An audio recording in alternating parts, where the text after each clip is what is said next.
whistle, they can't hold a flame against you. Hey, blow the whistle, blow the whistle, blow the whistle. Got the game, it ain't no issue. Yeah, blowing the whistle, I had it up with you. The championship, it is gone. Ain't listen to you, I can't give it to you, cause you don't know what I've been on. This is the Coaches Podcast, ripping up everything. Podcast. What is going on, everybody? Welcome into the Fantasy Coaches Podcast. This is your host, Steve Pintado, and with me, as always, is my main manager, Braun Curtis. What's going on today, Jibs? It's going good. It's Thursday. Weather's doing pretty bad here in New Jersey, rain all week. So I'm not really optimistic, but free agency has started, and there's been quite some news and some wonderful pieces going plenty of different ways, and there's been some good pieces going to bad places. So I know we're going to be kind of hating that in a dynasty perspective, but there's more to come. Yes, absolutely. We're going to be talking about a couple of them today. Monday will be our big free agency frenzy that we're going to discuss a whole bunch of people. But we're going to continue with our dynasty episode today, guys, and we brought on a member of the team, Coach Devin. What's going on, Devin? Welcome in. Hey, what's going on, guys? Happy to be here again. I know last time I was on, I believe it was primarily me and Jibs while you were out of town there, Steve. So, I'm looking forward to be back on again with you guys. As Jibs mentioned, real excited about free agency hitting here. And as he mentioned, it's cold and rainy in Chicago as well. So, cheers, boys. Absolutely, guys. Absolutely. You don't lose this episode now, Steve. Yes, I did lose the episode last time you guys were. Last time Devin was on, there was an episode lost, guys. We weren't doing it live at the time. We were just recording there before. So I won't be losing this episode. It's being recorded. If you guys are a frequent watcher, I have a new background now. I have my Dolphin stuff up here. I got some hate from my mother, who watches the show and basically said, "Why was your background your house?" And I'm like, okay, well, here we go, guys. I have my Dolphins blanket, a Jarvis Landry jersey, and a trophy that's not mine from one of my fantasy leagues because I am the commissioner. So I got a new background here, and like I said, we're talking Dynasty today, a little NFC North. There's a whole bunch of people we're going to mention here today. We're not going to get too crazy in the free agencies, but we will be talking about a few of them. So let me just get right started here.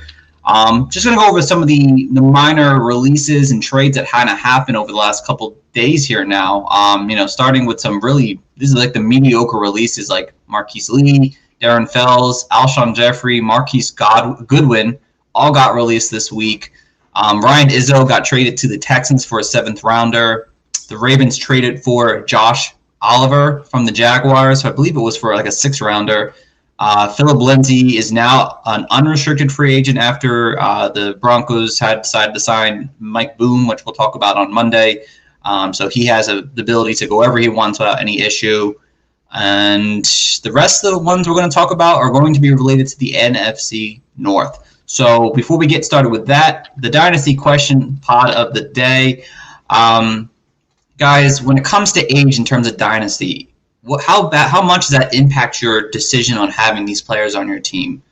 Devin, I'll let you go first on this one. I think for myself, age kind of depends on is really based on your team dependent and kind of what the rest of your league is built like, more or less. If you're in a spot where you're trying to compete, obviously, and trying to win that championship, and you're spending all your draft picks, to make sure you acquire those players, age isn't as important at that point.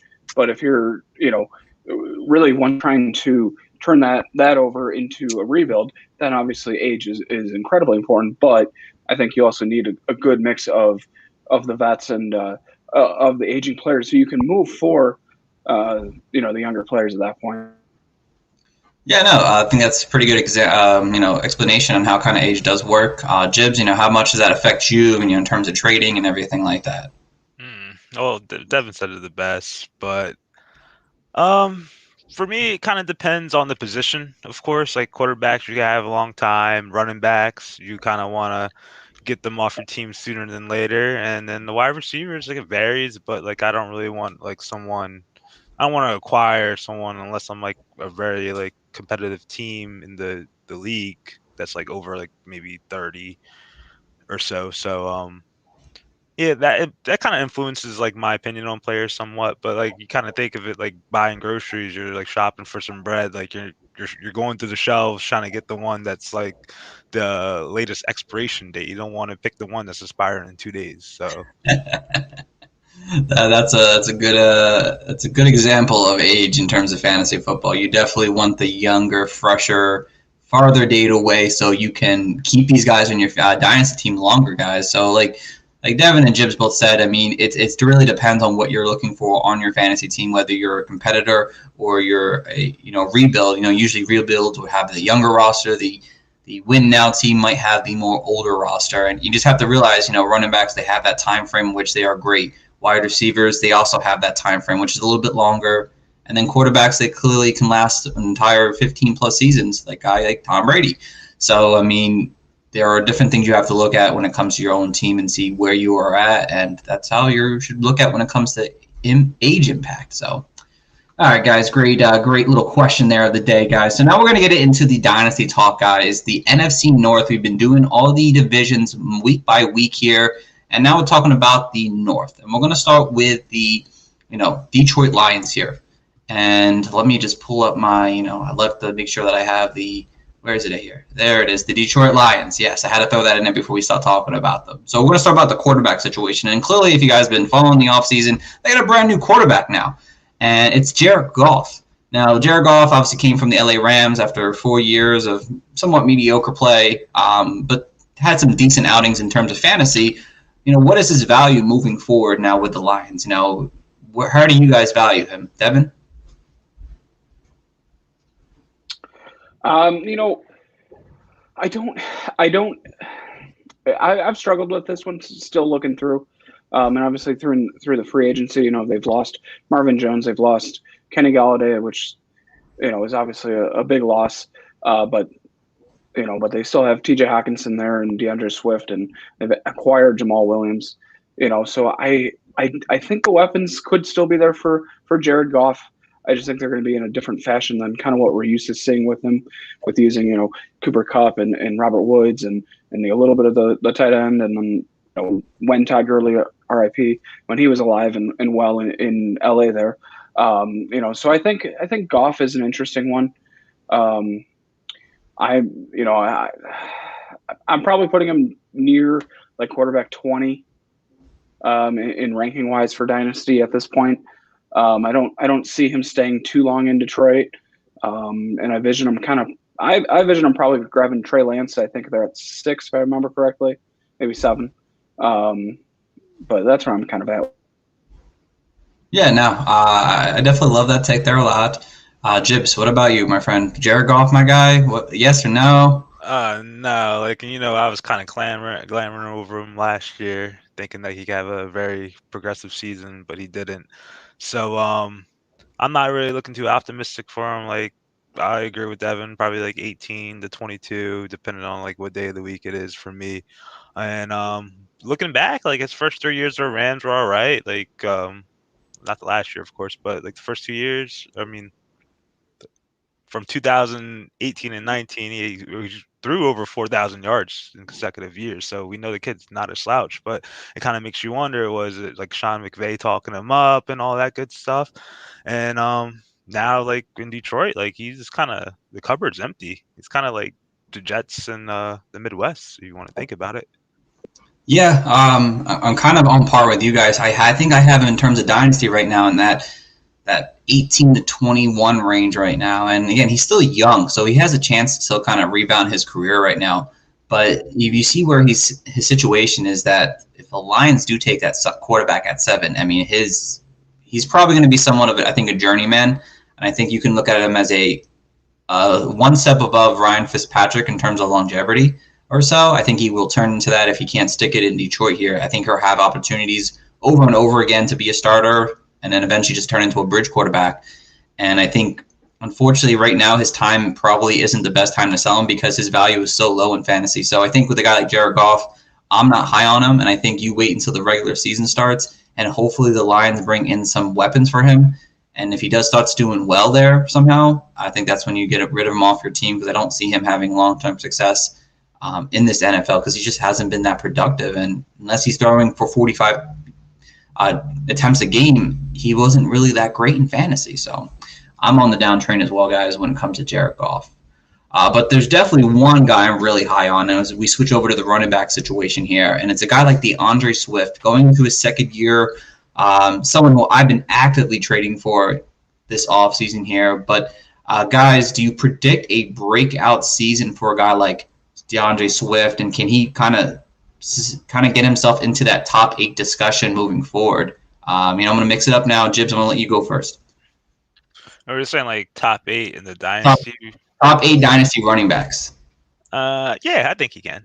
That's for sure. We've seen some of his magic late last season after he came back from that concussion scare, and we know he can handle a decent load. Like we'll say like 13, 15 carries, and then you throw a couple balls on top of that. In Detroit, he's basically their only weapon when you want to think about that, aside TJ Hawkinson. So I know Jared Goff can utilize the running backs if he wants to. So I think that'll be a nice outlet for him. And the guy's young. We already talked about the age factor. So I think DeAndre Swift is a definite candidate to be in some people's top 8. Okay, yeah. No, I completely agree with you. I see that same situation, him breaking out this year. But again, there was a big free agent signing, and maybe it's not big, but Jamal Williams signed a 2-year, $7.5 million deal to go with the Detroit Lions here. Now, Devin, does that change your vote when it comes to a guy like DeAndre Swift to break out, with a guy like Jamal Williams coming in, possibly seeing that passing work volume? Absolutely. I think it does. Let's go over some of the things we do know. We know that running backs, to be running back ones, and especially to be a top 8 running back, which is a running back 1, it doesn't happen that frequently. Our numbers change between the first time you're a running back 1 to the second time to the third time, right? So DeAndre Swift didn't do that. Whether that be, lack of touches, lack of system, too many people there, whatever it might be. Jamal Williams comes in, and I personally think we're going to have, and this might be connecting the dots a little bit too much, but I think we're going to have a lot of, with Dan Campbell coming from New Orleans Saints and talking about early in the offseason that DeAndre Swift is going to play out in that slot a little bit more.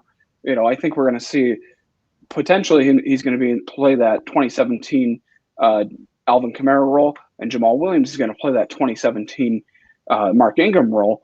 And we're going to see I'm not going to say 2 number 1 or running back 1s, but I certainly could see, Jamal Williams actually finishing as a high-end RB2, while DeAndre Swift maybe, squeaks kind of into that bottom tier RB1 situation.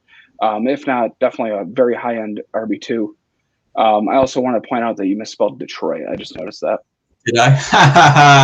That makes a lot of sense.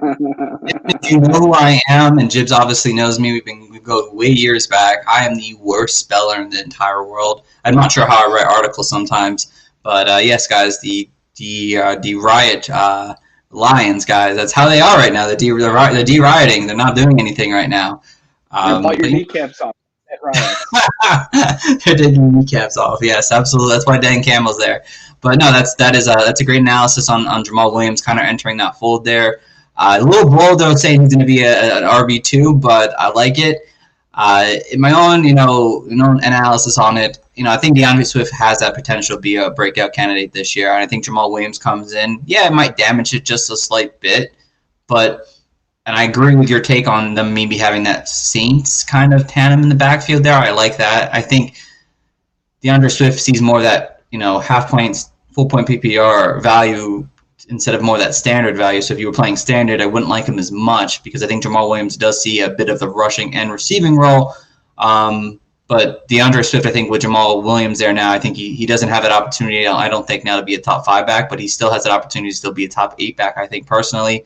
He's definitely someone who I'm still targeting, even with Jamal Williams there, and it might be even a better chance to target him now because Jamal Williams is there, so people might be kind of turned off by DeAndre Swift's rise to greatness. Jamal Williams himself, I think he ends up being like a pretty solid RB3, good handcuff kind of guy, kind of like he was in Green Bay. So I don't hate him either. To want to acquire him as well. So That's pretty good, guys. So let's keep it moving here.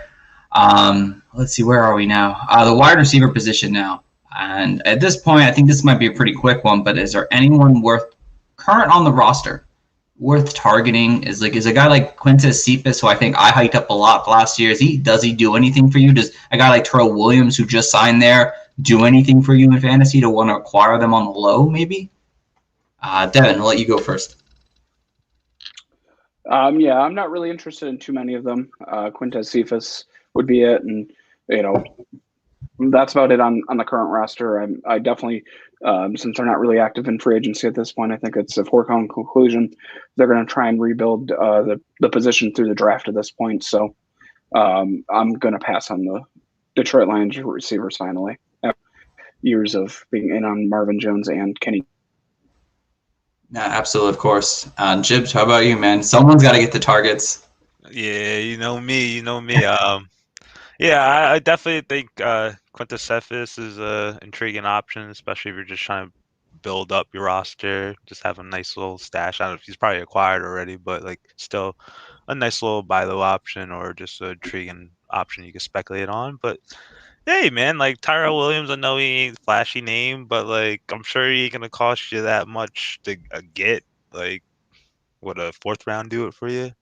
Probably. I mean, I wouldn't be I'm not that. gonna be actively going unless it's like a deep league or something.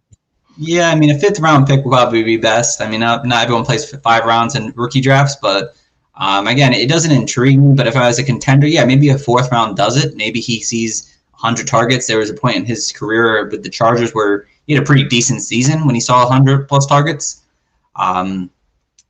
Again, like, you're not really trying to get these guys per se, but I mean, someone has to get the targets, and possibly they take the draft route. I mean, at this point, I don't know who they're going to sign to be on this team. Maybe a guy like T.Y. will go there because he'll get paid decent money to go there. I mean, I don't know at this point. I mean, you want to, I guess, buy these guys on the low because someone has to get the targets. Jared Goff isn't going to throw for only 1,400 yards. He's going to throw for 3,000 yards at least. So if someone's going to catch the ball in this backfield here, and it can't be T.J. Hawkinson. So you buy these guys on the low, and that's about it. If you can get them for dirt cheap, get them. If not, whatever. It's you won't lose sleep over not having guys on Detroit's wide receiver core right now.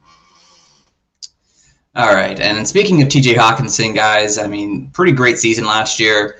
Now gets Jared Goff, who we've seen at times be really good with tight ends. Is he someone who I think can work well under Jared Goff, or did he lose all kind of big value because Matthew Stafford's gone now? Jibs? Same value for me. Same value. 23 years old. Even with that, that rookie year was kind of a just throw out. But last year, tight end 5, as bad tight ends were last year. And yeah, I like Jared Goff's utilization of the tight end. So as I'm gonna keep going back to the point, there's no one there. He's the main guy pretty much. So I like him. All right. I do as well. Devin, what about you? Is he still like a top 4 tight end in terms of Dynasty? I'm putting it about. I think I have him about tight end 6 at this point. I still like Mark Andrews, and I'm going to assume Kyle Pitts ahead of him for the time being. But a 2-year outlook, I think, is a safe outlook right now for T.J. Hawkinson with Jared Goff, as you mentioned, pretty decent with tight ends over the years. And then Anthony Lynn being the offensive coordinator now, you have to assume he's got at least a year, maybe 2, in that position, which I think is a positive for TJ. So right now, like I said, probably tight end 6, maybe moving up depending on where that landing spot is for Kyle Pitts. But that's for me. Yeah, you guys make really great points there. I'm on the T.J. Hawkinson train still, even with Jared Goff. I don't think he skips a beat with Jared Goff on the field. We saw Jared Goff with Tyler Higbee at the end 2 seasons ago now be really strong, and he was decent last year when he got him the ball. And when a guy like Kenny G wasn't on the field last year with the Lions team, I mean, he was even better. He's probably going to be the number 1 targeted guy this year. I mean, 130 targets aren't out of the realm of possibility for a guy like T.J. Hawkinson, based off of what they have there at the wide receiver core. So I think if you have him, you got to hold on to him. And if you can somehow, someone doesn't like him with Jared Goff, buy into him now, because I think he's going to be a guy who grows in that offense. He's young. He's talented. It's definitely someone you want to acquire on your fantasy team still if you can. All right. And as we go through one team, I think that's about it for right now. And let's head over to our next team on the board here, guys. And hopefully the spelling on this team is much better. It's the Green Bay Packers, guys. And with the Aaron Rodgers and team here. And that's our first guy we're going to mention here, Aaron Rodgers. What a career year for someone who was taken probably later in a lot of drafts or even redrafts, that motion there. But in terms of Dynasty right now, after a fantastic season, he's 37, I think, by the time the season starts. Is he a sell high now, Devin? I think that's primarily going to be, league dependent and team dependent.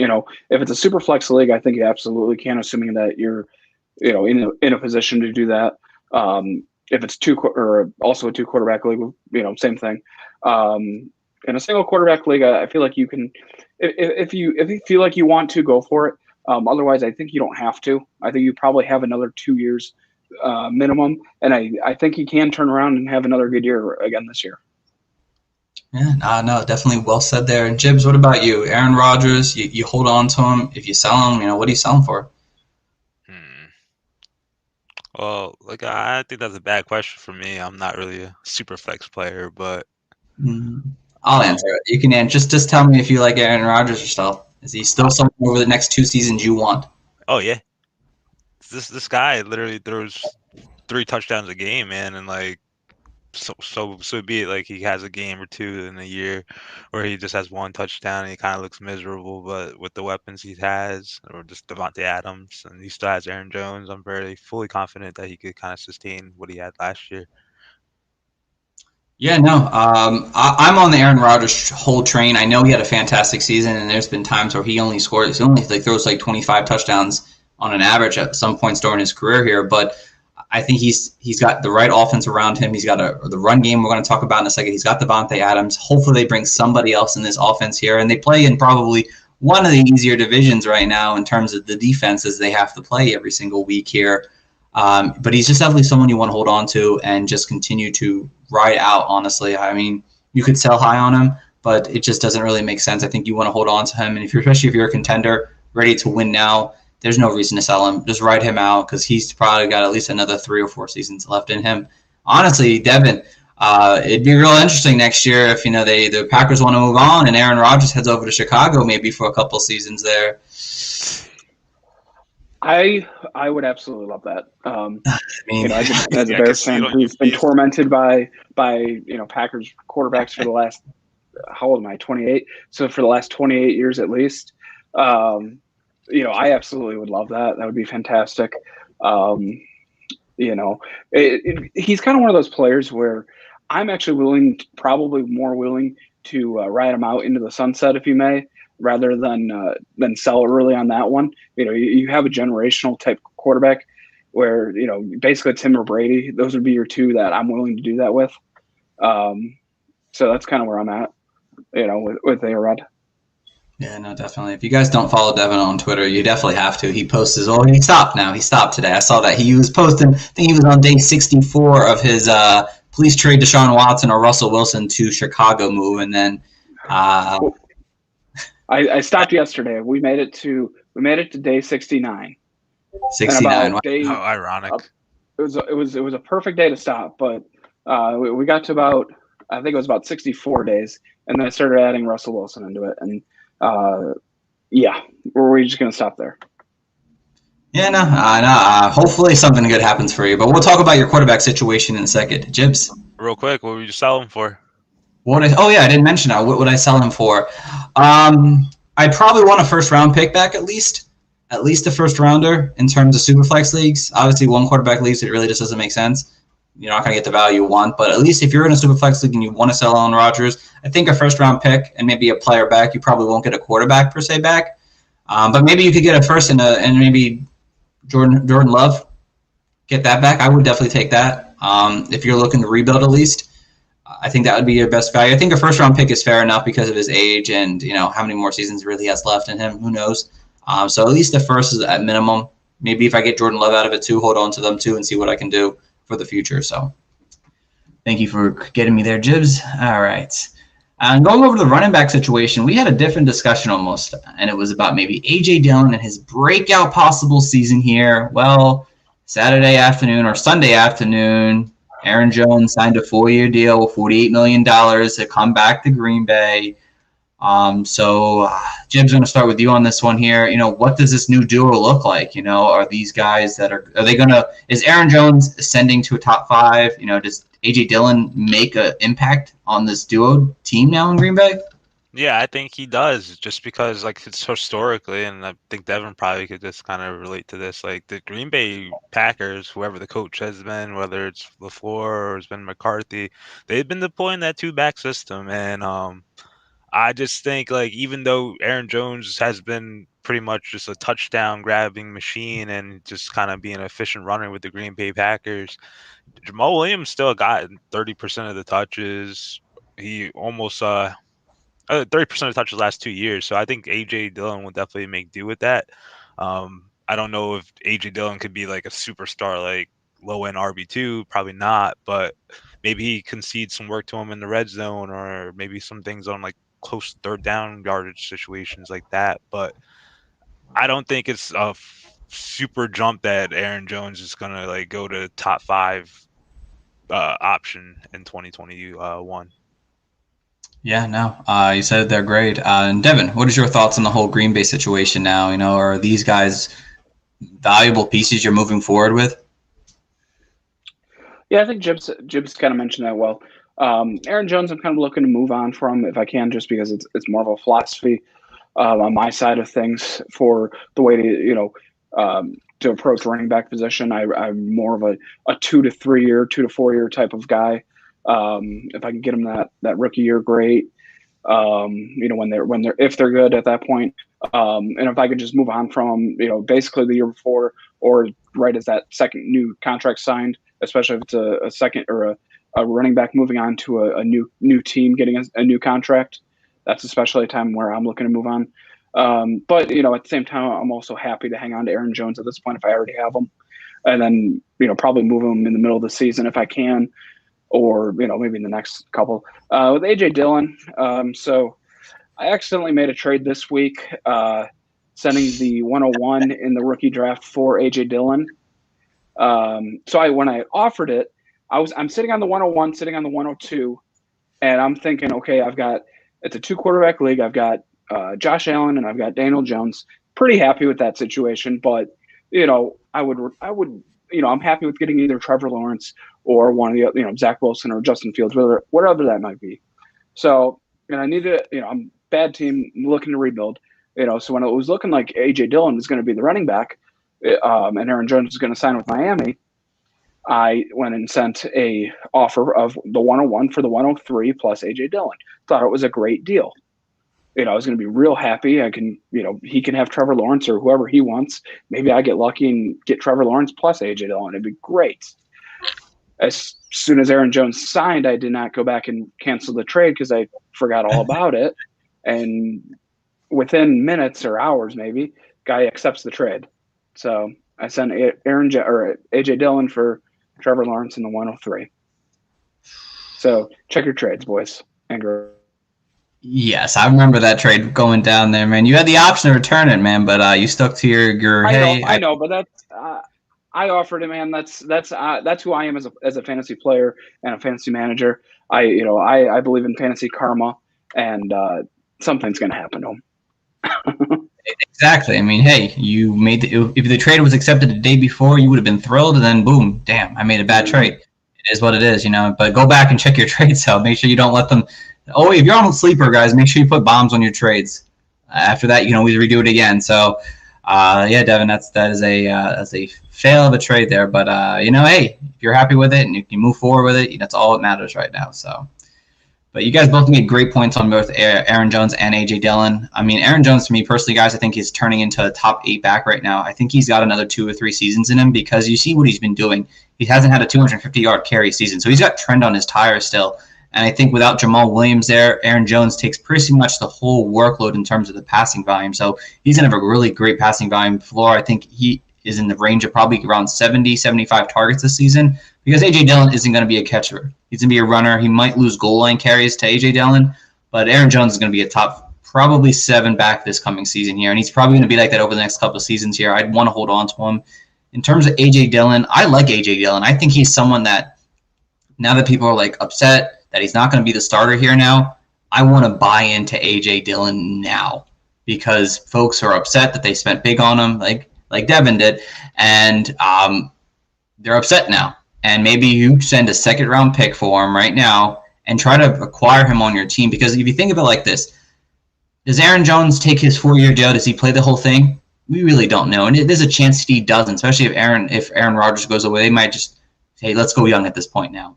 So there's that possibility. And then, boom, Aaron Jones hasn't played 16 games this season. He missed 2 games last year. And we saw Jamal Williams be a top 5 back during that time frame.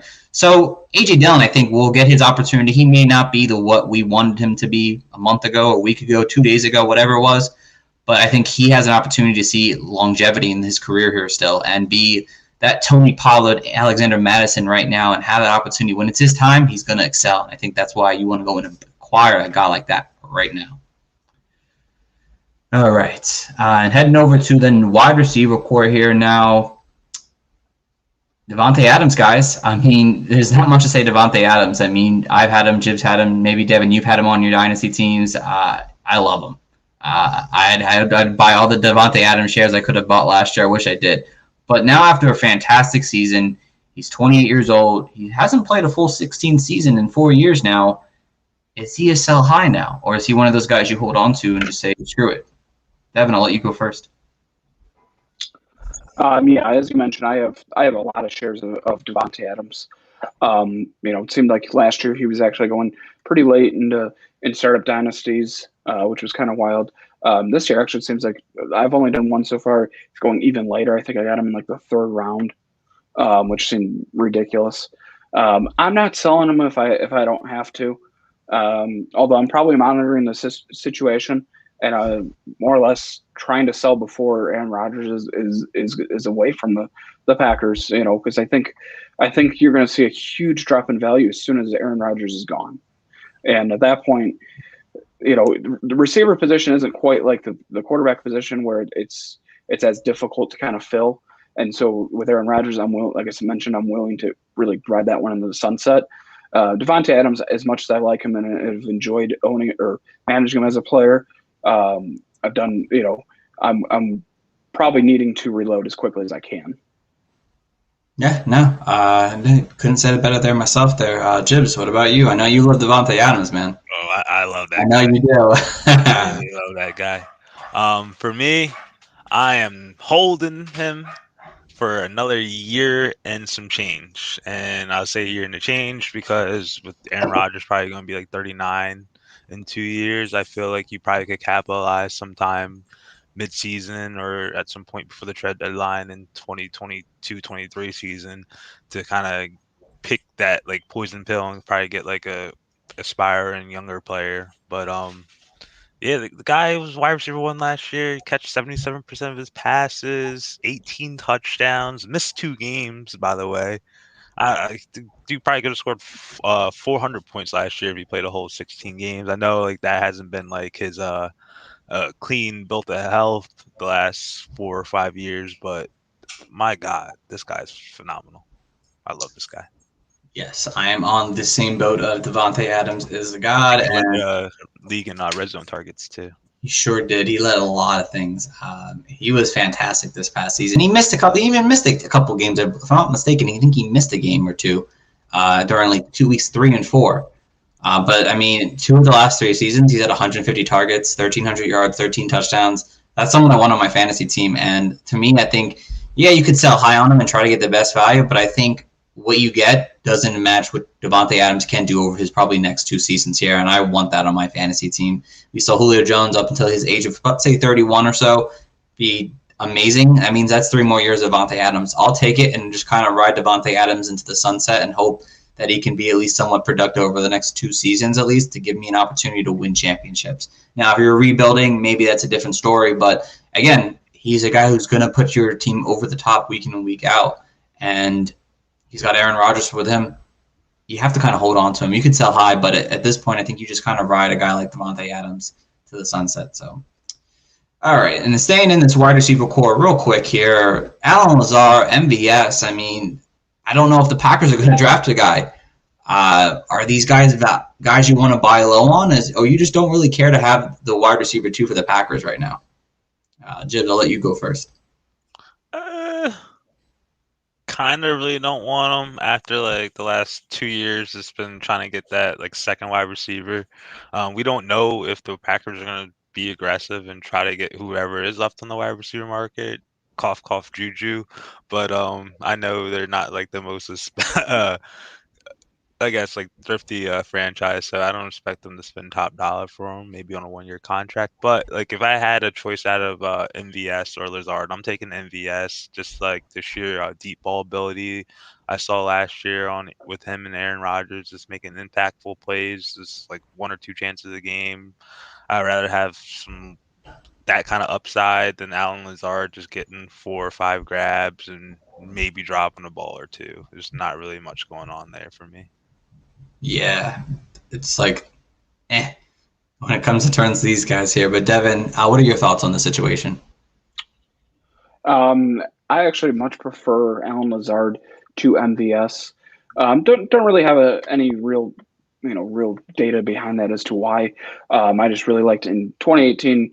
I think it was Devonte Adams was out, and we really saw it was like a Monday night game. We really saw Alan Lazard.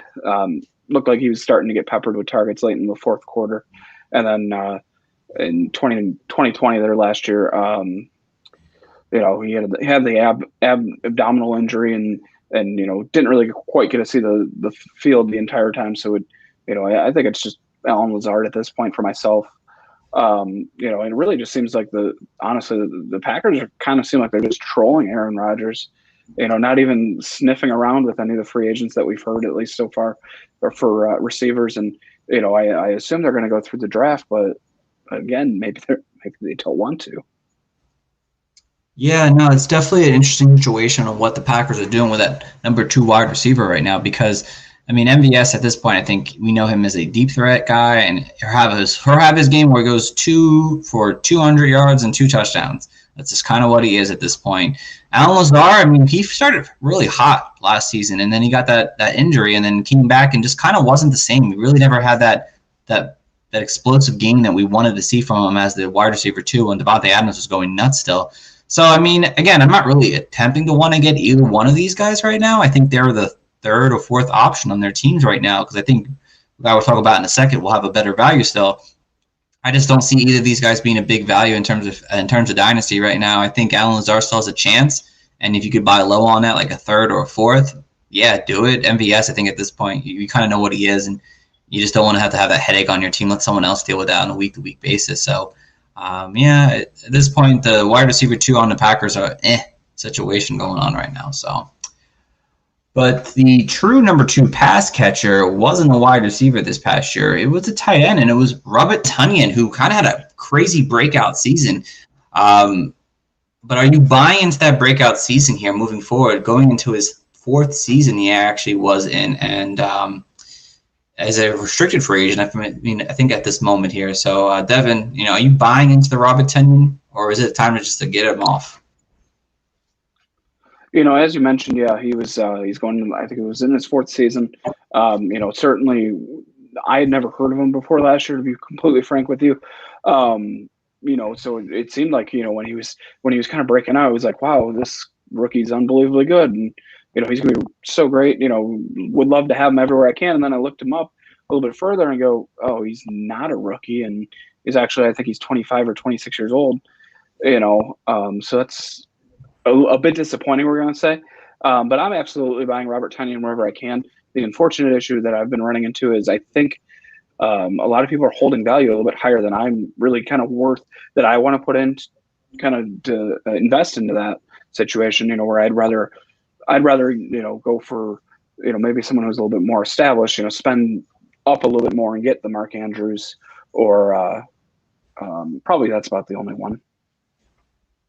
Yeah. I'm not super impressed. I mean, there's some value. I like seeing him, but Jibs, I'll let you go first here. Robert Tonyan, is he for real or not?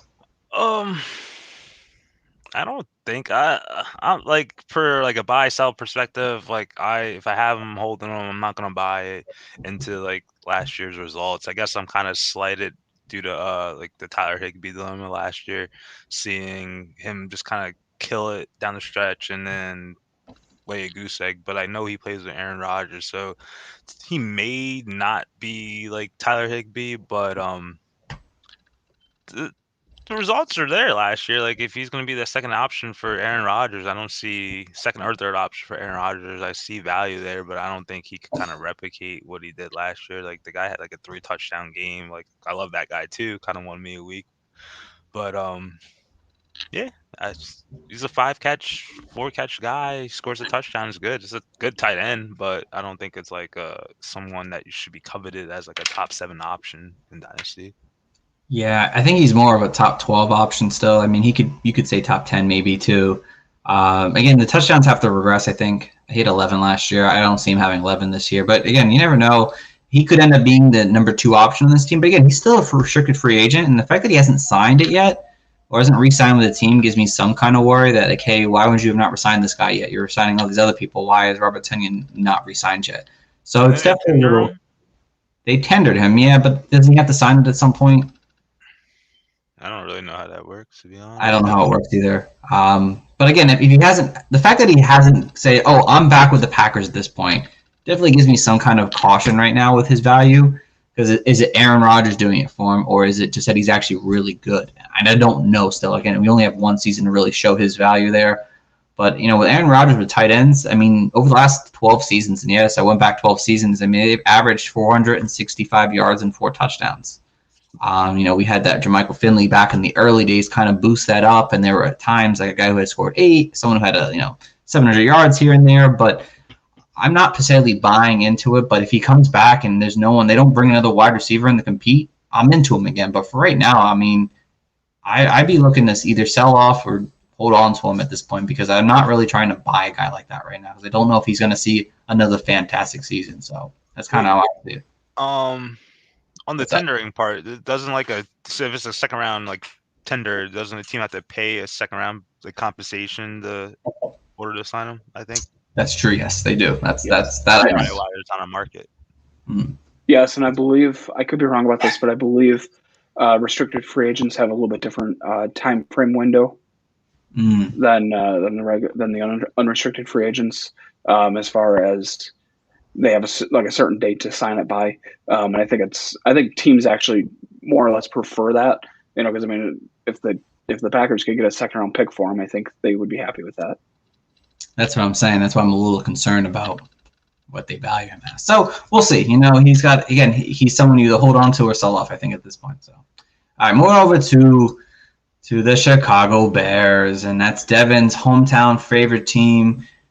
He loves this team to death that he tweets about them every single day here now. So we're going to talk about these guys here. Devin could probably talk for hours about the Bears, but maybe he wouldn't want to. So the quarterback situation is different now. And it's not Mitch. It's not Nick Foles. It's Andy Dalton who signs the 1-year, $10 million deal, basically their plan D situation that happened here. And he was told today that he's the starter. Like they brought him in to be the starter for this team here. Now, what is your guys' outlook right now on a guy like Andy Dalton? If you don't have him on your team in the Superflex and you're trying to win now, is he someone to acquire, or is it just Andy Dalton? I'm not going to really worry about wanting to get into transactions with him. Devin, I'll let you go first. Well, before I answer, can you change the screen, please? Change the screen, yeah. You want me to take you off real quick? Oh, yeah. You're right. Thank you. Disrespect to your Bears. Yeah, there we go. Disrespect to my beloved, who I absolutely hate sometimes, and I've been I always try to keep my bias out of it, but I have been I've been a Bears fan my entire life, and I've been waiting for my season tickets since 2010, and I still haven't gotten them.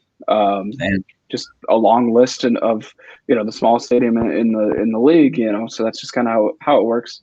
But Andy Dalton, I have no interest at all in him. And that's whether that was last year with Dallas Cowboys, in the middle of the season when it was looking like he was taking over, or when he was with the Bengals, what we thought was the last part of his career. So I don't have any interest in Andy Dalton, and then I don't have any interest in Nick Foles moving forward, or Tyler Bray, or whoever else is on that roster.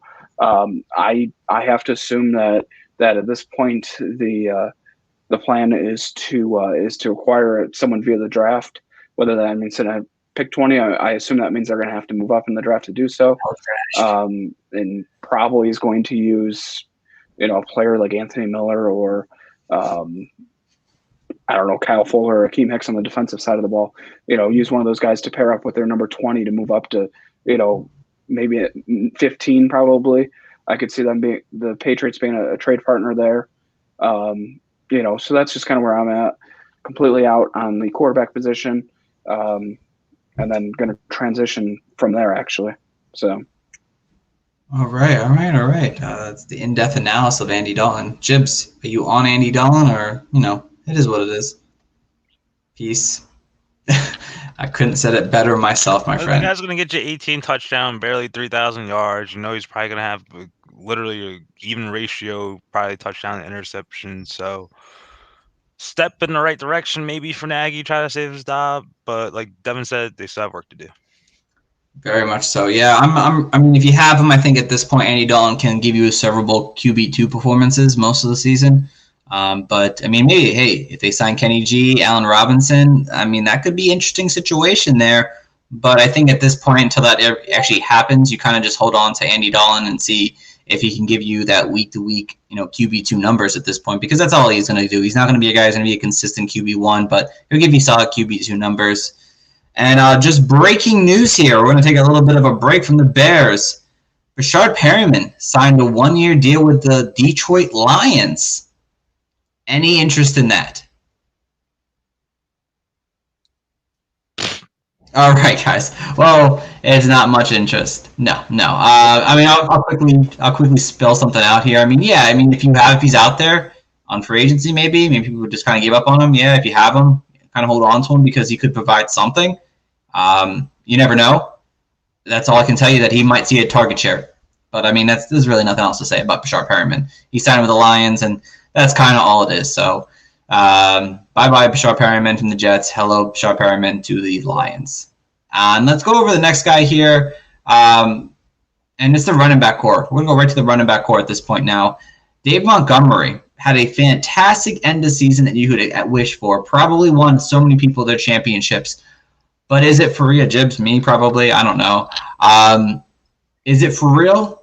Or does a guy like Tariq Cohen coming back ruin everything here now? And what are their values together on the field now, Jibs? I'll let you go. Man, David Montgomery, he's like my baby. Had him the last 2 years, a lot of redraft, Dynasty, first rookie pick. But I sold him. I don't think it's real. Devin, you probably could go into more in depth explanation. I saw the Bears offensive line improve, but you hear the talking heads on ESPN and all that. Oh, the Bears offensive line still stinks, still need to make improvements, still need to make strides. David Montgomery made up a bandit receiving the ball last year. I think Tariq Cohen's going to take some of that away from him. What was that lead? That leads kind of what you're going to see probably in his rookie year, where he's not making that big of an impact in their passing game, and he'll still get his carries, but that's pretty much an RB2. So I don't think he's not going to be that RB 5-6 that he was at the end of last year. But yeah, that's Stephen Montgomery in a nutshell. All right. And Devin, you are the expert of the Chicago Bears.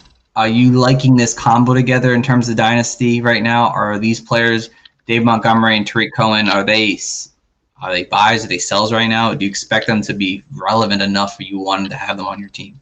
And what's Tariq Cohen's contract situation? I believe he's got another year or two. Tariq Cohen was extended out at the beginning of last year, right before he tore his ACL, or actually right before the season started, I believe. And I believe he's got 2 or 3 years left on it. They actually have paid him pretty well. I believe it was a 4-year deal for $17 million roughly. I think most of that's primarily for his punt returning abilities, which is fine. He's a punt returner to me. Should not be really part of the offense. We saw, in 2019 during David Montgomery's rookie year. He was used a lot more running between the tackles where he should not have been, and it was kind of cannibalizing David Montgomery's passing game work. And then Cohen went down last year, and Montgomery started, more or less became the lead back with sprinkled in little shares of Cordero Patterson, which is still driving me absolutely nuts to see a 4th and 1 play, and it's a pitch up to Cordell Patterson, which we all saw coming a mile away if you're a Bears fan, just because that's a Matt Nagy situation. But moving forward, David Montgomery for me is a back tier RB2, probably more like RB 18. I'm thinking, just knowing that we're probably, or at least we're assuming that there's going to be a couple good rookie running backs, at least 3 that I think if they get in the right situation are going to be instant RB2s, RB1s, maybe even. So that's that. The offensive line is in a really, really terrible spot, in my opinion. I believe they have 5 or 6 guys under contract. The problem is 4 of them all play center or guard. So you've got the only positive to it is their second round pick from 2018, James Daniels, who was out last year most of the season, will return and should be slotted into that left guard position. And then from there, we don't know what the hell is going to happen. They re-signed Jermaine Fetty, who is a versatile former first-round draft pick from the Seahawks, who they signed last year. He really started, or they signed him last year. He was their first-round pick in 2016. He kind of really started to find his strides in the second half of the year, just as David Montgomery was finding him too. But they were also going against 5 of the worst rushing defenses in the league. So I think a lot of it is going to come down to what they're going to add through the draft. They haven't added anything really to that offensive line through free agency, which we've seen, a lot of good free agents available, especially from the Las Vegas Raiders. They don't like offensive linemen apparently. But so I think moving forward, David Montgomery's outlook is absolutely going to be tied to what the offensive line looks like. I don't think it necessarily matters as much who's playing quarterback or even really who's receivers at that point for him. I think he's absolutely is going to fall into my 2 to 3 year, maybe 4 year situation as far as when to sell. So I think you could probably ride him 1 more year here, and then I would definitely be looking to sell him. Really, actually, I would probably pay attention to the first couple of weeks of the season, 3, 4, maybe 5 weeks in. If nothing's really happening with him, I would just probably abandon ship immediately. All right. Better said than done. I'm on the more of the jib side of selling him now, but I love your take there, Devin, that's for sure. For me, it comes David Montgomery. I think Tariq Cohen, I think with David Montgomery, his value, it really made him better outside of the 5 games we ran over 100 yards each game was the receiving game. He saw a big intake in receiving, and that's because Tariq Cohen was gone. I know Devin said he's a punt returner kind of guy, but he's going to see – he's a guy who saw 70 targets 2 straight seasons prior to this year. So he's going to be involved in this offense some way, somehow, and I think that David Montgomery loses those point totals on terms of receptions right now, which I think brings his value down. He was RB22, the 3 weeks that Cohen played on the field, and I think that's what you're getting from a guy like David Montgomery. He's going to be a solid, okay guy, but he won't ever put you over the top or have his games where he does really well, but he's just going to give you mediocre work, I think, for his career. And it's just the way this Bears team is honestly set up at this moment. I'm selling him now. I don't know if people want to buy into his last season production. Maybe they do right now, but if they do, I'd sell off right now. I'm kind of okay with not having Dave Montgomery on my team. If I get a late first for a guy like Montgomery right now, say no more. That's kind of how I feel about it. Yeah, think about it. You paid probably top 3 pick in 2019 rookie draft, and out of that season he was just rock bottom, and then you didn't think he was worth dirt, and then at the end of 2020, guess what? Hey, he's back. He has risen. So flip.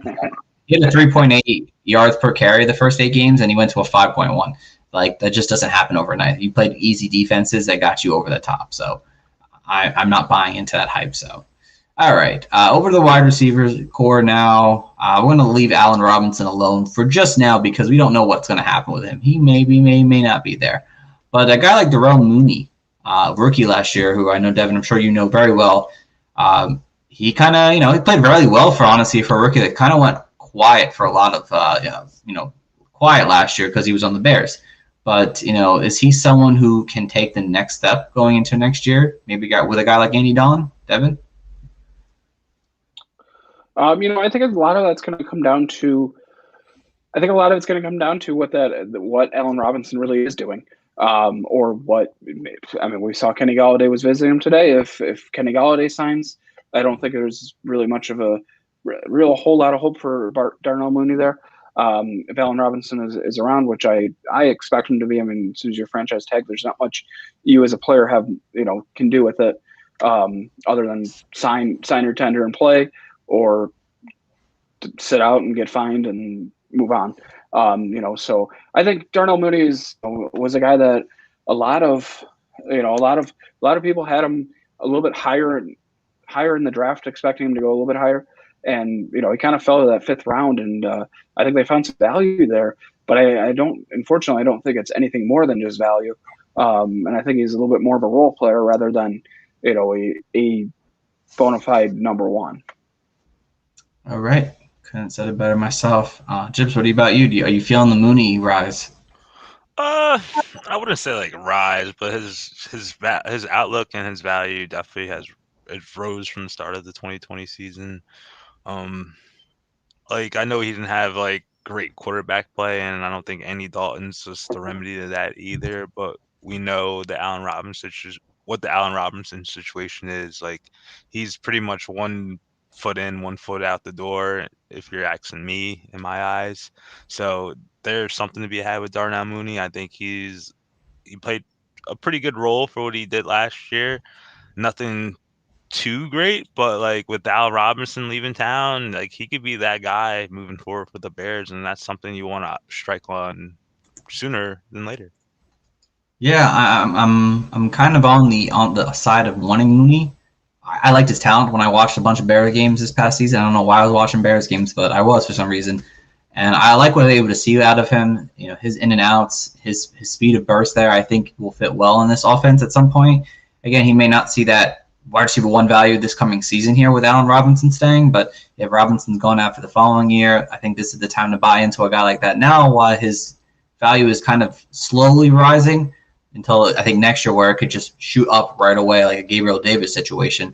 So I like to get Mooney on my team now. I think he can do a lot of work with this Bears team that doesn't have a lot of weapons in the passing game at this moment here. So again, that could change if Kenny G were to sign there completely. But for right now, I think Mooney has a great value to buy low into that can produce good fantasy numbers over his course of his career. So I'm looking to buy into him. And another young rookie guy, Cole Kamet, who was one of the first tight ends, who was the first tight end off the board here out of Notre Dame here, ended up having a pretty decent season by the end. He was kind of coming along on this offense here, kind of seeing more work and eventually taking over in terms of snaps over Jimmy Graham. Is Cole Kamet a guy you want to buy low in now? Do you believe in his future, Jibs? Yeah, I do believe in his future. Nothing more. Like he's pretty much he's any like tight end that goes pretty high in the draft. You want to take like significant value in, like say for instance TJ Hawkinson and from last year, 2 years ago, and he didn't really have the stellar rookie year that everyone wanted. Most tight ends don't have that stellar rookie year. So the guy has good hands. He's a big target. I think he'll be a good option moving forward for Andy Dalton. And I'm going to take it like that. I'll let the expert give his take. The expert of the Bears. Devin, Cole Kamet, is he his future? Is he the next George Kittle? I wouldn't quite call myself an expert, by the way. I'm just a disgruntled fan primarily. But I'm definitely trying to buy Cole Kamet where I can. I'm also finding an issue where you really can't buy him for much more than or much less than what I'm trying to buy him for. And in the most recent startup draft he went a lot earlier than I was expecting. So that was a little disconcerting as a fantasy manager, and just hoping that I could pick him up. But at this point, speaking of disconcerting, we expected Jimmy Graham to be cut, and they could have saved $7 million by cutting him. he wasn't cut before the beginning of this year or the beginning of this new league year. So that's kind of a little concerning moving forward for 2021. What exactly is Cole Kmet's outlook? Perhaps it's more of a buy now and then reap the benefits in 2022 or 23 rather than 21. But you absolutely can buy him now if you need to. All right, Settlewell as an expert. I'm going to call you an expert still. I don't care what you say. Disgruntled fan, he's still an expert in the Bears. In terms of Cole Kmet, guys, I love Cole Kmet. I think he can be someone who's really great. Who gave us the thumbs up there? Oh, my mother did. She's watching. I lost my train of thought there. He has terrific target separation that he can get and beat defenders out, especially linebackers or safeties. And the fact that he was the number one rated tight end prospect coming out of this draft here, he's in an offense, again, needs weapons in this offense right now. And I think with Andy Dalton, who kind of meshed somewhat well with a guy like Dalton Schultz this past season, can provide you with good value moving forward. Now, if Jimmy Graham's still there, it might not be this season. But I think Jimmy Graham has one more season with the team. I don't know what they're planning on doing with him, but I think after this season, the 2022 season, I think that's where his value kind of jumps to that next level here. So I'm definitely buying in a guy like Cole Kmet right now. All right, and then last but not least here, we'll finish up. What's up? I was going to say it's definitely going to be Jimmy Graham's last season in 2021. If he's still on the team, he becomes a free agent after that. So I definitely think he retires after that. That's for sure. But over to the Minnesota Vikings, we'll get this one real quick done. Devin, I'll let you go first. Kirk Cousins, is he someone you want to buy into Superflex leagues right now? Yeah, I'll take him. Especially as your quarterback too, I think that's a perfect situation. But if you're, and depending on the team, and if you're in a startup, and it's a weird situation where you're at, where quarterbacks are going. I'm perfectly okay with having him as my quarterback 1, as long as I'm pairing that my quarterback 2 and 3 basically with a nice young quarterback who's got a nice long career outlook, more or less. Whether that be a rookie or just a 1 or 2 year in rookie kind of or younger player. So yeah, Kirk Cousins, I like him. I think he's in Minnesota for a good bit of time. I think his contract situation primarily dictates that, especially with his guaranteed money that he's getting. So yeah. All right. And Jim's my friend. You buying the Cousin train?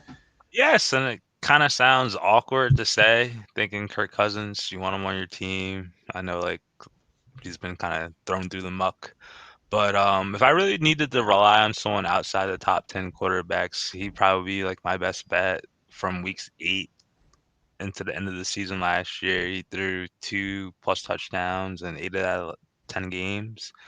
And then he had 5 games where he threw 3 touchdowns. So, I know we bang on the Vikings for their offensive philosophy. I do, at least. They like to run Dalvin Cook into the ground, and then he gets a touchdown, sometimes not. But then Kirk Cousins reluctantly just passes touchdown, red zone touchdowns. We'll talk about Alan Thielen in a minute, the guy who grabbed 14 touchdowns last year. I didn't think he had that many touchdowns, but oh my God, he did. So there's something to be had there. And I think Kirk Cousins is that, like Devin said, he's that perfect quarterback too that you want on your team. But you had a top 10 selection right there, or top 10 quarterback, and you have Kirk Cousins just landing in that super flex position. I think you're set up for success. All right. I'm on the sell Kirk Cousins train. Honestly, it sounds weird. If you have him, if you hold on to him, I don't hate it. I get why you guys like him. I don't hate him, but I'm concerned that this defense gets better. Last year, the defense was terrible in the secondary, and I looked at his numbers in a little more detail. In the first and second quarter, he scored 10 touchdowns, very minimal. And then the third and fourth, he scored 25 touchdowns over the season. Basically, to me, that means that the defense gave up things early, and then Kirk Cousins had to fight himself back constantly. They just signed Patrick Peterson. They're going to bolster that defense up. They've been doing it this entire offseason. He may end up not throwing for as many touchdowns as we all want him to throw. This actually was a career high for him, actually 35 this coming season here. So he isn't he's been a guy who throws 35 touchdowns every single season. So for me, I think if you can sell Kirk Cousins on the high and get it first, maybe something else back for it, I prefer that situation right now. NFC North, bad division. Defenses. Defenses, yes. That's why Aaron Rodgers is a god. All right, over to the running back now. Dalvin Cook, is he a top 5 dynasty option still? Or is he not? Has he never been one? Who knows? Jibs, I'll let you go first. Is he a top 5 option in dynasty? Overall or positional? Overall and a non-super flex. Non-super flex. Top 5. Yeah. Barely cracking it. But yeah, he could be 5-6 for me. Okay. Devin, what about you? Yeah, he absolutely is for me for both, top 5 running back, top 5, fantasy player. Devlin Cook's the man. Yeah, I'm on the same train there. He played most of the games this season. I just traded for him. I don't know why. I'm not Dalvin Cook reliever. I don't like Dalvin Cook, honestly. I mean, he's too injury prone for me. I don't think he's a top 5 option personally. It's just the fact that injuries, talent-wise he is, but in terms of his overall play, it's sometimes I don't know if he's going to hold up next season. First season, I think he had over 200 carries, over 250 carries. So, I mean, I don't see him as a top 5 option, Dalvin Cook, right now in Dynasty. But, I mean, people do, and I get why you guys do. He's got the talent for it, but I am not on that Dalvin Cook side right now. All right, and over the wide receivers now. What do you do with Adam Thielen? Is this a time to just sell off Adam Thielen for what you can get? Like, what do you buy? What do you sell down? Dalvin? What do you sell Adam Thielen for right now, Devin? I'm looking to get something probably another young receiver coming back, and whatever picks you can get. As Jibs mentioned, he had 14 touchdowns, which prior to this season he never, or 2020 I should say, he had never had more than 10 touchdowns in a season. And he had less than 1,000 yards receiving. So, outlook moving forward, I think it's a little. I think he's gonna be good. And I think on the right team, if you're a contender and looking to compete, I think you're absolutely going to do perfectly fine with him. If you're a young team trying to rebuild and up and coming, just take whatever you can kind of get for him and move forward. That is a perfect explanation of Adam Thielen. Jibs, you just mentioned before, so give us your take. I'm selling him for anything I could get.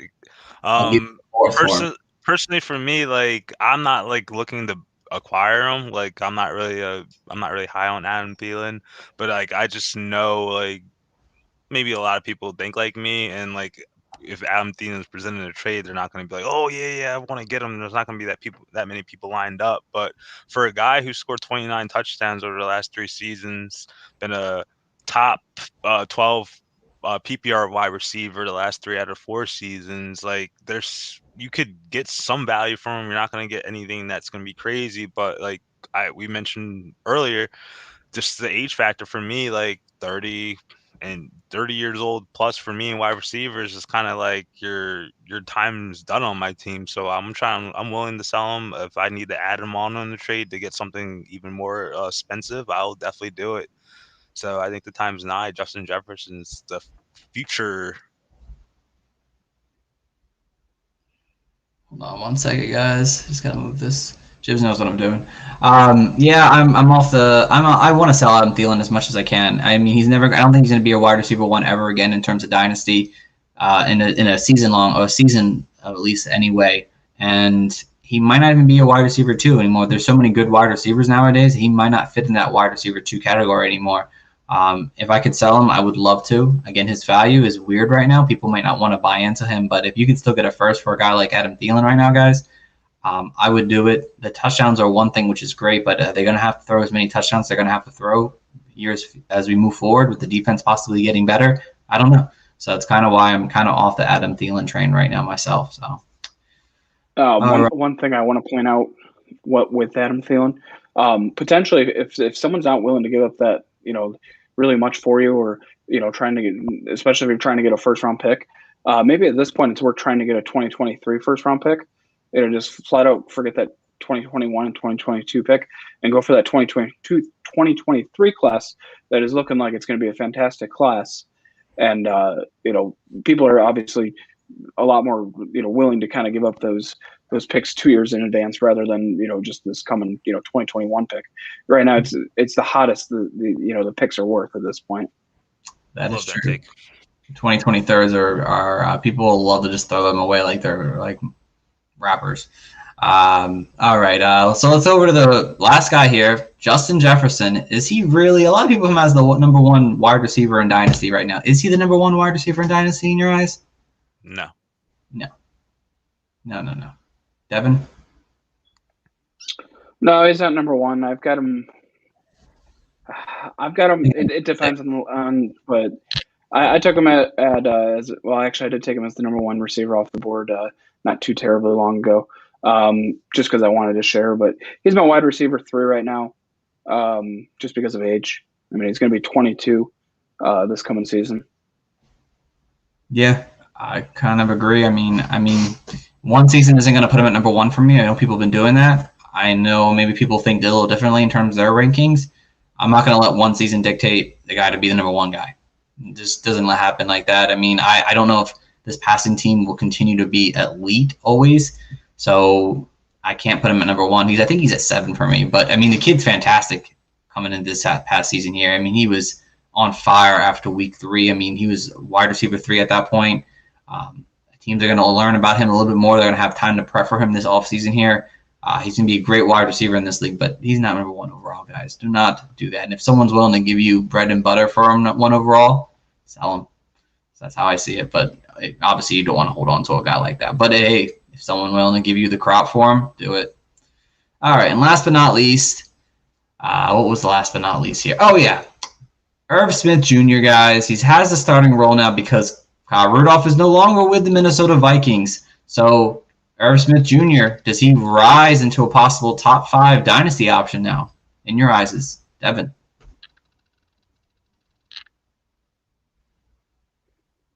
Forgot to unmute myself. That's okay. Yeah, it doesn't happen. I'm also trying to figure out who Brendan Butter was, so I was busy Google searching that. Couldn't find it. Who you just mentioned. Irv Smith, it's not quite a top 5 for me. I don't think he's ever I shouldn't say I don't think ever. I think he's going to have a hard or a long road to get to rise that high. I think Tyler Conklin, who was the 3rd string tight end for the Vikings over the last year or last maybe couple of years even. I think he's going to kind of fill into that Kyle Rudolph role again, and Irv is just he's going to have to basically compete with Jefferson and Thielen and even Dalvin Cook for targets. So I think it's going to be difficult for him. I think I have him about tight end 12, 13-ish right now. All right. Don't hate that take. I'm a little higher on him, but Jibs, I'll let you go first. Where are you seeing with Irv Smith right now? Oh, I think he has the opportunity to definitely boost his stock in the dynasty format or just in fantasy football in general. You want to think Kyle Rudolph had 38 targets, we'll say 40 targets, whatever. So I think he could soak up some of those targets, but like Devin said, like it's not going to be a one-hit wonder. It's not like he's just going to take all the yards, all the production. They're still going to utilize the second tight end. So I don't think he could crack top 5 as a question was phrased, but I think he could boost his stock to definitely be a top 12 tight end in the end of the year. But in the dynasty format, obviously you'll want a guy who's 22, probably going to be 23 when the season comes around, and there's something. He's going in his 3rd year, so that 3rd year tight end kind of breakout could happen. The situation's nice with Kyle Rudolph leaving, so I like Irv Smith, but I don't think he's going to be top 5. I don't think he's going to be top 5 either, but I love Irv Smith. I think he has an opportunity to be a top 5 guy. Again, I've mentioned the passing game of the Vikings. I think they're going to regress a little bit. So obviously he can't probably be in the top 5, but he has an opportunity to definitely do that. I mean, last year, if you take the tight ends and combine him and Rudolph, they were for 600 yards, 6 touchdowns. It would have been tight end 8. So again, it's not impossible for him to get there. It just depends how many targets he's going to get a game. He saw about an average about 4 targets per game. So you just don't really know what's going to expect from him, but he has the opportunity to definitely do this. I think he's a tremendous athlete. He was coming out of college. He was almost a wide receiver, basically, in a lot of people's eyes. So I like a guy like Irv Smith. I think he has that opportunity. But if you can't buy into him now. Everyone's high on him. Unfortunately, you missed your chance to buy low on him. But he has that opportunity for sure. So, All right, and let's wrap this thing up, guys. That's going to be it for today. We do appreciate you guys for listening in. But before we go, I have my promo I'd like to throw out to you guys real quick here. If I can find it here again. I don't know if I'm going to here. Let's see. I had it up on my screen, guys, but I kind of lost it here.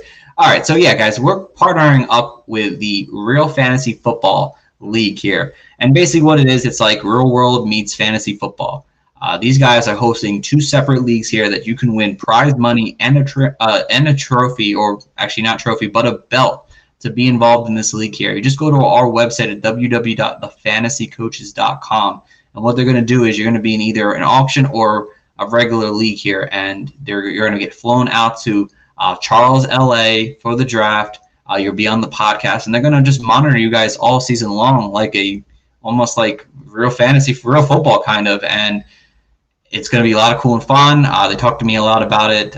These guys have their stuff together. They know what they're doing. They've been interviewing people. I know, Devin, you applied for that. Hopefully you get a chance to go and do that. It'd be really cool. But if you guys want to go and register for this cool fantasy league here, please go check out our website. It's at www.thefantasycoaches.com under our affiliates page. And just make sure you just mention the fantasy coaches here because we do get one spot for all of our listeners to possibly get in and get an actual trip to go out to California. So go apply on our website today. It's definitely on our little listing here below. So go check that out, guys. And as always, please go follow us on Twitter at Coaches Fantasy, on Instagram at The Fantasy Coaches, on YouTube at The Fantasy Coaches. Please subscribe, all that kind of cool stuff for us. You can follow me at Coach Stephen P. Hot take, hot show. Devin. At Devin Maney. At Devin Maney. So, guys, we appreciate you guys for tuning in today. Tune in this coming Monday. We're going to do a free agency frenzy. We'll talk about all the free agents and all the cool things about it. And, of course, we'll finish up the divisions next week as well here. So tune in until next time, guys. Thank you for listening. Take care and have a great one.